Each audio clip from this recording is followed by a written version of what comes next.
Lloyd Vehicle Consulting. Still not sponsored by Lancaster Insurance. Maybe one day.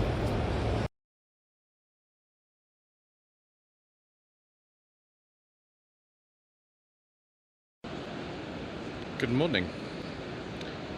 Today is the 10th of November. This is part 2 of a slightly shambolic shuffle around the NEC Classic Motor Show, sponsored by Lancaster Insurance.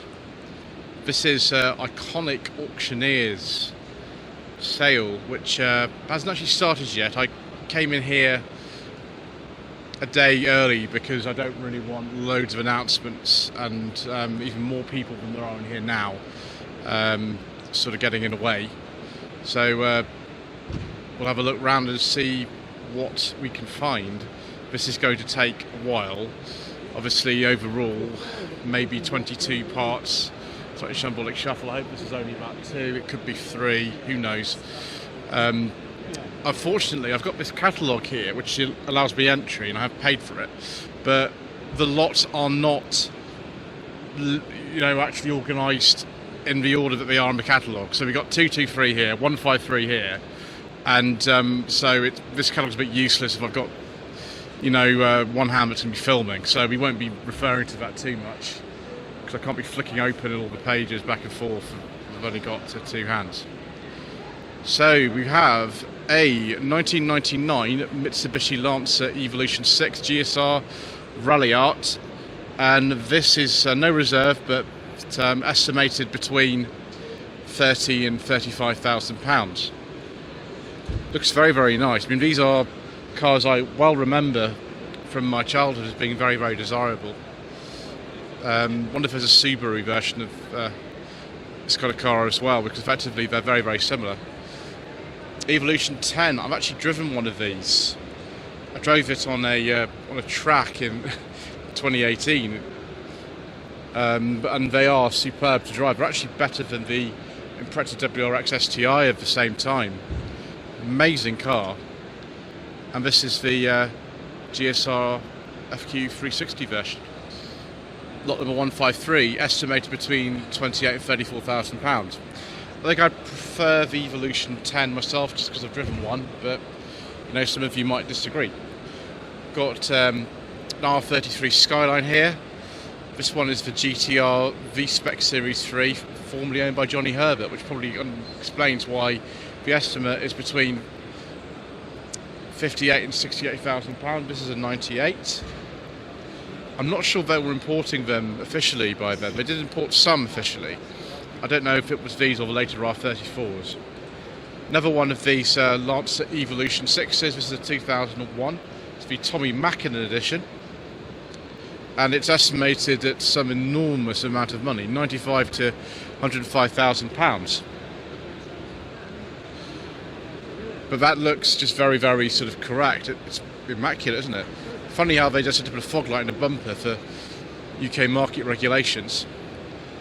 And then it's a cousin from Subaru, the Impreza WRX STI UK 300 by ProDrive. This has got plastic on the steering wheel to stop people damaging it. 2001, much more affordable though. Bug Eye, I think they call this design. Estimate between £20,000 and £25,000. I don't know if those lights were standard on it, by the way. I'm not sure. I've seen them with them before.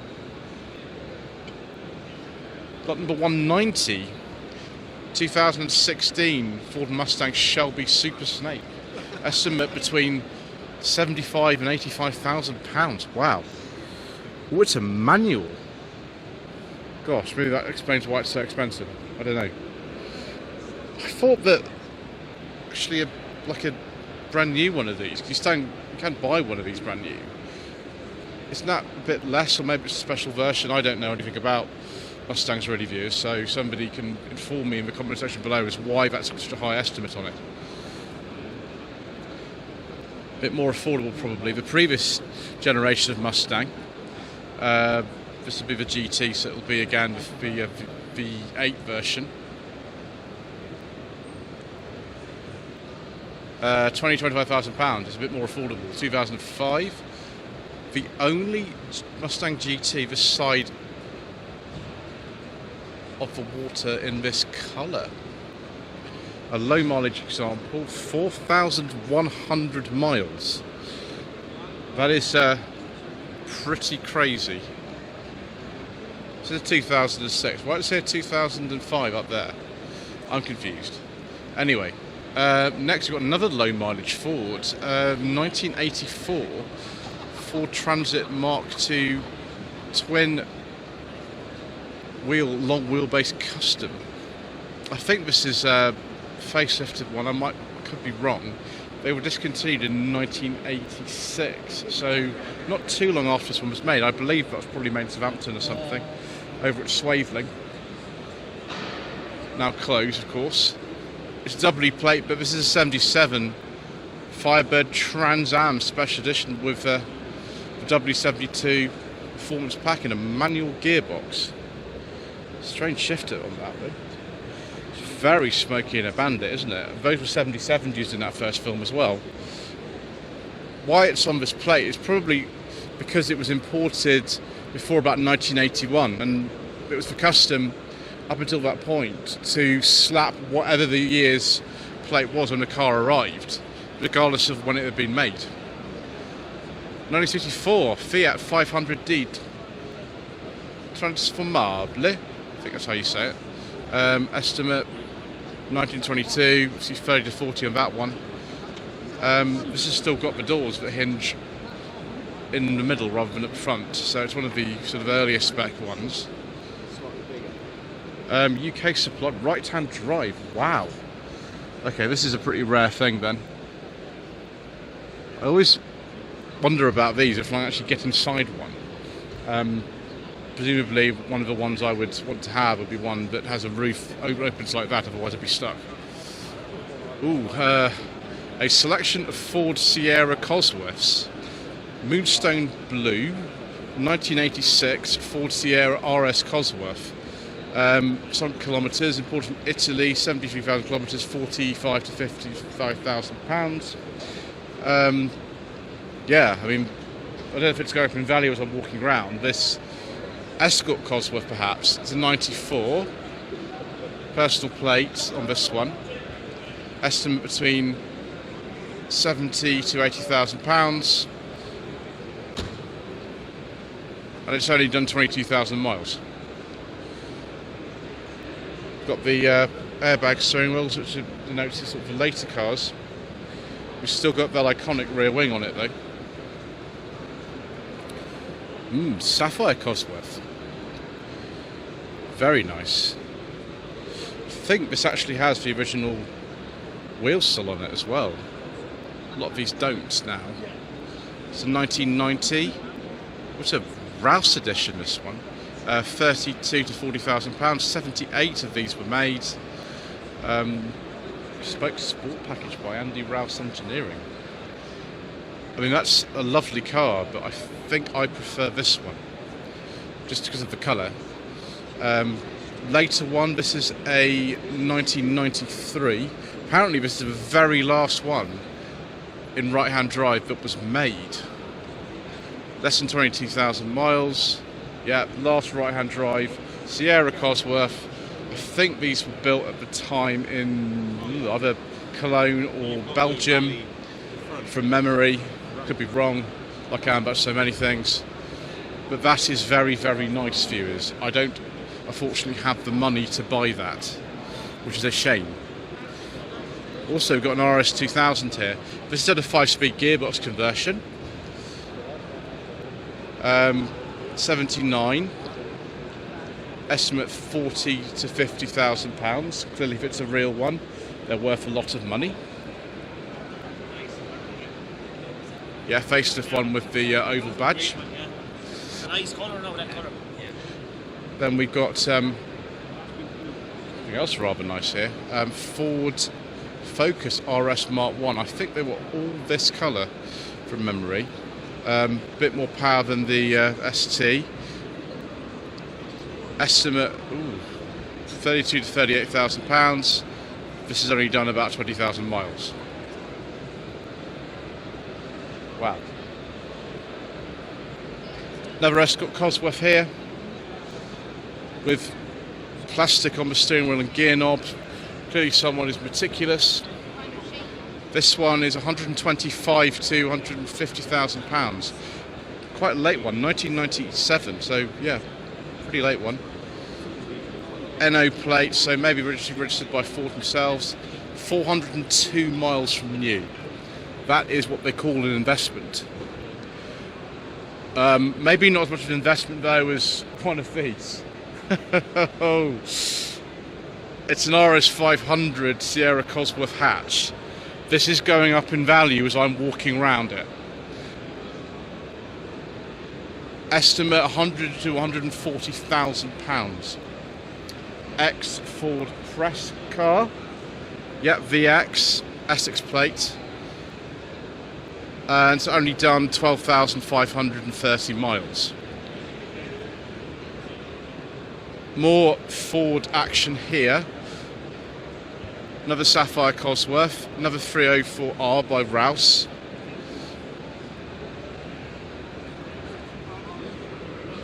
This one's a 4x4. There we go. Just under 20,000 miles, 60 to 65,000 pounds. It's moonstone blue, this colour. Bit of an older classic Ford here. A Capri. Let's get this right. Yeah, an RS 3100. Estimate between 60 and 70,000 pounds. It's a 1973. They're strange, these, because it doesn't say RS 3100 on it anywhere. It just says Capri GT and has a 3000 badge on it, which I got absolutely murdered in the comments section for when I went to the Capri 50th birthday at Brooklands in 2019.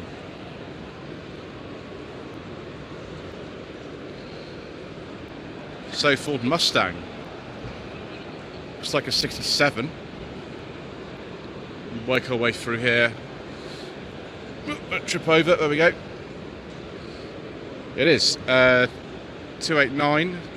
It's only 22 to 28,000 pounds, but we'll see. Classic car market's a bit weird at the moment, so who knows. And we've got a Fiesta XR2. These are a bit more affordable with some of the Escorts, but they are still going up in value. 25 to 30,000 pounds, 13,000 miles from new, 1986. Wow. Next to it, a Series 1 RS Turbo, 1985. Portsmouth plate on this one, 33,000 miles. Cat-size vibes, of course. Leslie Ash actually drove one of these in the second series of Cat-size in 1985. I think they were filming that. Another Swift Ford, but a much older one. Facelifted Mark 1 Escort. Let's see what version this is. Oh, it's a 2000E. Now that's been sort of made. It's not something you could buy from new. It's a 1300E. Modern performance of a 2-litre Zetec engine. Zetec R, they call these. 25 to 30,000 pounds. It's made to look a little bit older than it is, but yeah, presumably that's from the 1990s. I've got a plug there. Fabulous, though. I'd like to look at that. A bit faster than the original 1.3. Another 85 Escort RS Turbo Series 1, 35 to 40,000 pounds, with a custom pack, 27,000 miles. Goodness me, you need some serious money to own one of these now, don't you? Another Capri here. This is a 72 RS 2600 with a matte finish on there. 30 to 40,000 pounds, so sort of similar money to the Escort. 27,000 miles again as well. Let's try not to trip over anything here, viewers. There we go, managed not to do it. Very special. Then we've got 1986 Sierra RS Cosworth this time, although the Escort Cosworths are actually quite similar to Sierras underneath. £70,000. Again, similar mileage to those other two, 27,500. A bit more affordable though than some other cars we've seen here today. More fast forward action. Escort RS 2000. This is one of the later ones, the Mark ones. 1974, so sort of penultimate year they made these. 70 to 80,000 pounds. 5-year restoration. Goodness gracious me! I don't know whether I should even touch that. I shouldn't actually, should I? At all? I shouldn't touch it. 1995. Escort RS Cosworth Group-N rally car, road registered. 30 to 35,000 pounds. Only 12,000 kilometres from new, left-hand drive. Another Mark 1 Escort here. 71 RS 1600. 70 to 80,000 pounds. Rare, valuable, superbly restored and rather special. I think that's an excellent summary. So, some cars that aren't Fords now.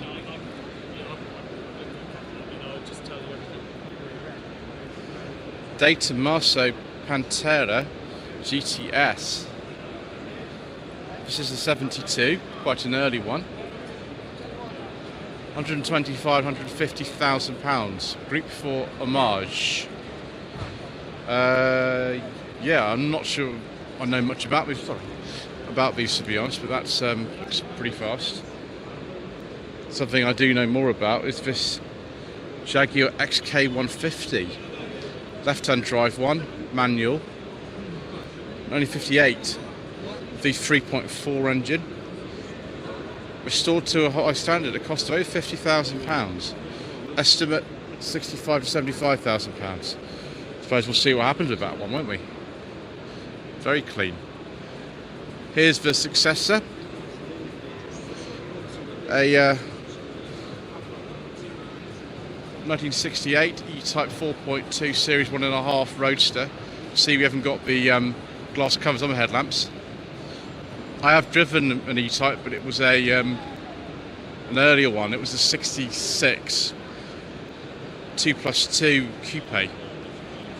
This one clearly American spec or something originally.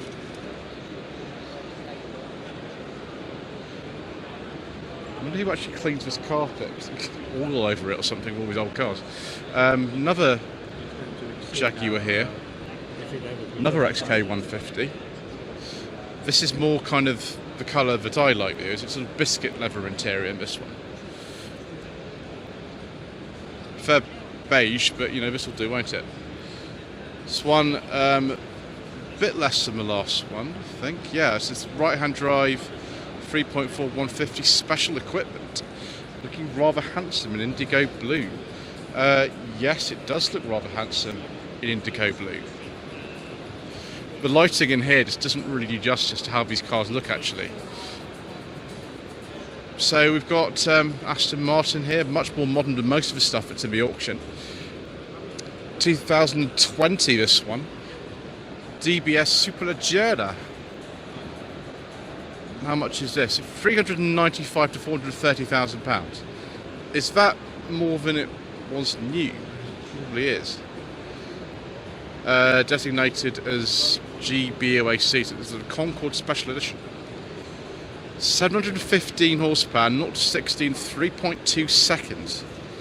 Absolutely, utterly insane. Is this 911 a bit more affordable, viewers? I hope so. Because some of these prices are making my stomach churn. 2016 911 991 manual, 20,000 miles, 50 to 60,000 pounds. Very nice. 1978 Bentley T2 Saloon. one of the most affordable cars that's here. This is only estimated at £15,000 to £20,000. The thing is about these old Rolls Royces and the Silver Spurs and the Bentley 8s and things like that are the same, is that they don't tend to fetch that much money at the moment. I don't know why. They just sort of don't. This one's already done 54,000 miles. I wonder if this is actually open. Sometimes the cars are open, sometimes they're not. No, not today. Let's try again. No, never mind. So yeah, typical of the later, the Bentley T series, it's not got any headlamp wipers unfortunately, and it's got the sort of valance at the bottom and the sort of plastic bumper inserts, but I quite like that. Do we have something that later became a Corniche? Yes. This is before the Corniche. 68 Silver Shadow Coupe by Mulliner Park Ward. A fabulous colour. Yes, it is. It's lovely. Ooh, and we've got a beige leather interior with wood. Lots and lots of it too. What's the estimate on this? £30,000 to £35,000. That is pretty nice, isn't it? We've got another very similar car here as well. I prefer this one though. Not only have we got the beige leather interior with wood, it's also dark green. And that is very nice. And this is a Bentley Corniche this time. I don't know what it is. I prefer the Bentleys to the Rolls Royces. I can't explain to you why. I just sort of do. But this is much more expensive than the other one, £50,000 to £60,000. This velvet green Corniche should be welcome anywhere. Yes, particularly on my drive.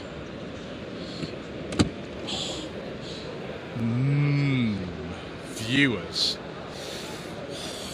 That is about as sumptuous as it gets. Wow. A bit more of an individual taste here. What's this colour? I mean, I've got a beige leather interior and everything here. That's locked, I think. This Arnage, it's a 2000, and it's only done 36,000 miles. What is the... It's a special order. Wow, it's called Sunrise, the name of this colour. I think I can think of other names for it. It's not a colour I would choose on a luxurious gentleman's carriage, but you know, everyone's got their own taste, haven't they? Another Corniche here, 1976. This one, £40,000 to £45,000. Cream with like what's it called? It doesn't say on there. Brown leather interior. I think I want that green one though. I think that would be better for me. I mean, this is it's fine, but we know what we prefer. Next to it, sort of dwarfing the Corniche, is this Buick LeSabre. It's absolutely enormous. 1960, £45,000 to £55,000 with a Wildcat V8 in Titan red. I mean, it's lovely. I wouldn't have anywhere to park something like that. It's crazy. Also crazy is the 73 Mercury Cougar XR7, the sporty one. £30,000 to £40,000. Yeah. 68 Chevy Camaro SS, formerly owned by Mr. Mike Brewer from Wheeler Dealers, estimated 60,000. 62,000, very specific valuation there. Is this Bullet Homage 68 Mustang. It's even got a JJZ number plate, but it's not JJZ 109 it was in the film. Yeah, that's nice. Oh, I can actually smell the interior from here. That's very nice. 911T Porsche with a ski rack and some very, very old skis at that. Salon Comanche Secret Service. Yeah, it's about the same time that actually came out, which was late '69 that film came out. Ready for some winter sports then. Estimate between £60,000 and £70,000. I think I prefer, though, this 1995 Lancia Delta HF Integrale Evolution 2, 68 to £78,000. Stay away from the speaker views. Don't want any copyright infringement on this channel. Thejollyclub.org. Yes, very, very nice indeed, viewers. Also nice is this Ford RS200. Right, keep away from Sting. Lot number 199, 1986. Ford RS200 Evolution, 12 miles from new. Estimate between £500,000 and £700,000. Would you rather buy a house or one of these? House or one of these? I was about to say we might come a bit back to earth with this Porsche 924, but not really. When I drove the 924 last December in Edinburgh, that car was maybe worth £4,000 or £5,000. This is 30 to 32. Now, it is a turbo. They are rare. This is a right-hand drive one. But, yeah, when your sort of more affordable cars are sort of Bentley T2s, maybe I'm in the wrong place, viewers. It is very nice. But, yeah, I mean, a little bit expensive.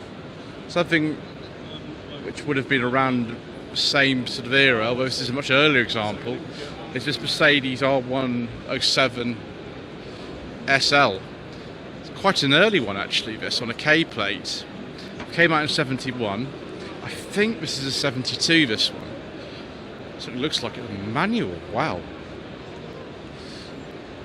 Yeah, it's a 70. Why did I say 75?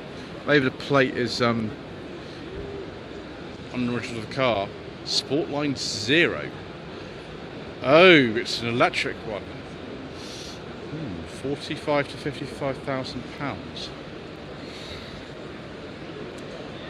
I think I don't know. Still prefer the piston propulsion myself. That's just my personal preference. 1962 Sunbeam Alpine X-Works Le Mans car, RW, Coventry plate. See, made just down the road from where we are, really. 150 to £180,000.